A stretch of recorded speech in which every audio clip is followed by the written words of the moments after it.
ناظرین، آپ دیکھ رہے ہیں ہمارا چینل علم کی بہار اور میں ہوں آپ کا ہوسٹ علی۔ ناظرین، حضرت علی علیہ السلام فرماتے ہیں کہ ایک دن پیغمبر اکرم ہمارے گھر تشریف لائے۔ حضرت فاطمہ دیگچی کے قریب بیٹھی ہوئی تھی اور میں دال کو صاف کرنے میں مصروف تھا۔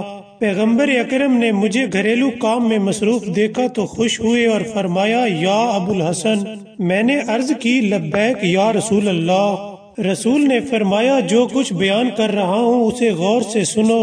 جو کوئی گھریلو کام کاج میں اپنی زوجہ کا ہاتھ بٹائے گا، پروردگار عالم اس کے نامہ اعمال میں بدن کے ہر بال کے بدلے میں 1 سال کی عبادت کا ثواب لکھے گا، اور وہ 1 سال کی عبادت بھی ایسی کہ جس کے دنوں میں روزے ہوں اور راتیں شب داری میں گزریں، اور پروردگار عالم صابرین کا ثواب بھی اس شخص کو عطا کرے گا۔ ناظرین، صابرین کون ہوتے ہیں؟ صابرین وہ افراد ہیں جیسے حضرت داؤد، حضرت یعقوب اور حضرت عیسیٰ، یعنی ان صابرین ہستیوں کا ثواب بھی اس شخص کو دیا جائے گا۔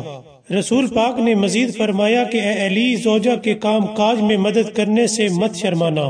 جو شخص گھر میں جھاڑو دے، کپڑے دھوئے، اس شخص کا نام شہداء کے ناموں کے ساتھ تحریر کیا جائے گا، اور ہر قدم کے بدلے میں 1 حج اور عمرے کا ثواب دیا جائے گا۔ اور اے علی، یاد رکھنا کہ بدن میں جتنی رگیں ہیں، ہر ایک رگ کے بدلے میں جنت میں 1 شہر عطا کیا جائے گا، اور بے شک گھر میں 1 سال کی خدمت کرنا 1000 سال کی عبادت سے بہتر ہے۔